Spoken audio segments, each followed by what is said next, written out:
Le congrès mondial de l'UICN sera celui de la cohérence. Un moment de cohérence entre nos ambitions et les moyens consacrés à la biodiversité. Un moment de cohérence aussi entre nos différentes politiques publiques.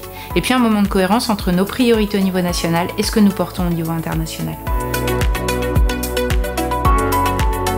Aujourd'hui, la science a largement éclairé les défis auxquels nous faisons face pour protéger la nature. Dans la stratégie nationale biodiversité, des priorités se dessinent sur la protection et la restauration des écosystèmes, comme les aires protégées, les espèces, les zones à fort enjeu, comme les zones humides, sur le développement de modes de vie plus sobres et respectueux de la nature, dans la lutte contre les pollutions et l'artificialisation des sols, et sur la prise de conscience que notre santé est directement liée à notre environnement.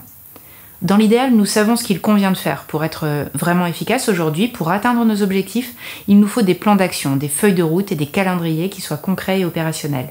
C'est ce que je m'applique à faire au quotidien avec tous les acteurs de terrain, les élus, les associations, les acteurs économiques et les citoyens. À l'international, les politiques publiques françaises en matière de préservation de l'environnement sont reconnues et saluées.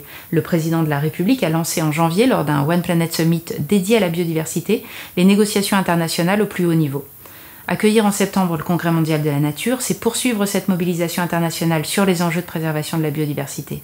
La COP15 biodiversité à venir en Chine et la présidence française de l'Union européenne début 2022 nous donnent un rôle et une responsabilité majeure dans l'animation et la construction du nouveau cadre stratégique mondial pour la biodiversité.